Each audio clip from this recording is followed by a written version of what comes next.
Par défaut, quand vous saisissez des caractères, ceux-ci s'écrivent en noir, donc il s'agit de la couleur automatiquement utilisée par Word 2010. Sachez qu'il est possible de modifier la couleur des différents caractères insérés. Donc je vais par exemple ici prendre le nom Gustave Flaubert, je fais donc une sélection de ces deux mots-ci.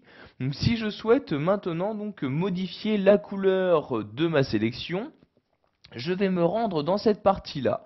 Je clique ici sur la flèche et apparaît donc dans cette fenêtre les différentes couleurs qu'il est possible d'utiliser. Donc ici, dans cette partie-là, les couleurs du thème sélectionné et dans celle-ci, les couleurs standards, donc le rouge, orange, jaune, vert, bleu, etc.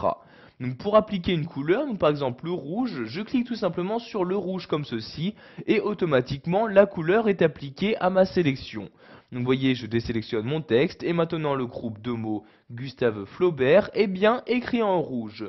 Donc de cette manière, vous pouvez modifier la couleur de n'importe quel caractère inséré.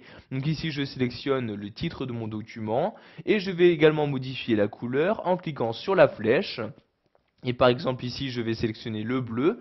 Donc vous voyez, quand vous laissez votre souris sur une couleur, vous avez toujours l'aperçu qui apparaît directement sur votre document.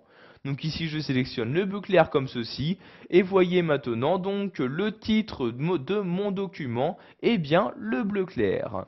Donc je vais maintenant remodifier la couleur ici du groupe de mots Gustave Flaubert. Je resélectionne donc le groupe de mots en question. Je reclique ici sur la flèche. Donc si vous ne trouvez pas la couleur que vous souhaitez utiliser dans ce menu, vous cliquez ici sur autre couleur. Vous avez donc maintenant une nouvelle fenêtre qui apparaît. Donc vous avez ici les différentes couleurs standards qui apparaissent. Donc vous cliquez dessus et vous avez donc ici la couleur sélectionnée qui apparaît dans cette partie-là. Sachez qu'il est possible également de personnaliser une couleur. Donc par exemple, gérer sa luminosité. Donc pour ce faire, vous allez vous rendre ici dans l'onglet personnaliser comme ceci. Vous allez tout d'abord choisir le ton de couleur que vous souhaitez utiliser, donc plutôt rouge, plutôt jaune, vert, bleu, etc. Donc ici par exemple, je vais prendre rouge comme ceci, donc je place tout d'abord mon curseur dans la partie du rouge et je vais ensuite choisir dans cette partie-là la luminosité que je souhaite utiliser. Donc pour ce faire, vous allez déplacer ici le curseur présent, donc vous cliquez ici, et tout en maintenant le clic de votre souris, vous la déplacez donc vers le bas pour diminuer la luminosité de la couleur, vers le haut pour à l'inverse augmenter cette luminosité. Donc vous avez donc dans cette partie-là l'aperçu, donc ici l'aperçu de la couleur que vous êtes actuellement en train de créer, et ici donc en bas de ce rectangle l'aperçu de la couleur qui est actuellement utilisée pour votre sélection. Donc je vais par exemple utiliser cette nouvelle couleur, je clique donc ici sur OK comme ceci, je désélectionne mon texte et vous pouvez voir qu'ici il s'agit bien d'un rouge plus clair qui a été utilisé donc pour ma sélection. Maintenant, nous allons voir qu'il est possible de surligner un ou plusieurs mots. Donc, je vais par exemple ici sélectionner tout d'abord ce premier paragraphe. Donc, je fais une sélection de cette manière-ci. Si je souhaite maintenant surligner ma sélection, donc je vais cliquer sur cette flèche-ci et je choisis donc dans la fenêtre, donc dans le menu qui vient d'apparaître, quelle couleur de surlignement je souhaite utiliser. Donc, vous voyez, soit le jaune, le vert, etc. Donc, comme toujours, dès que vous laissez votre souris sur une couleur, vous avez directement l'aperçu qui apparaît donc sur votre document.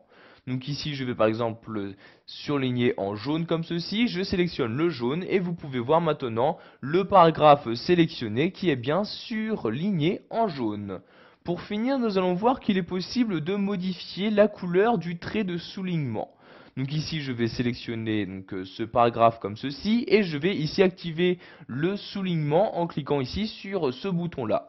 Donc vous pouvez voir que maintenant le paragraphe sélectionné est souligné. Si je souhaite maintenant modifier la couleur du trait de soulignement, je vais cliquer sur cette flèche-ci, je vais cliquer ensuite sur couleur de surlignement et je vais ensuite choisir la couleur que je souhaite utiliser. Donc par exemple ici, si je souhaite souligner en rouge, je clique ici sur le rouge et vous pouvez voir que maintenant le paragraphe est bien souligné en rouge. Pour finir, donc si vous souhaitez remettre à un ou plusieurs caractères la couleur par défaut, donc par exemple pour le titre, je sélectionne le titre, je clique ici sur cette flèche-ci pour modifier la couleur des caractères et je sélectionne la couleur ici automatique. Je clique donc sur automatique et vous pouvez voir que maintenant la couleur donc noire est bien revenue donc sur ma sélection. Voilà, vous savez maintenant comment utiliser les couleurs et le surlignage sous Word 2010. Vous avez également appris à personnaliser une couleur afin de l'utiliser dans votre document.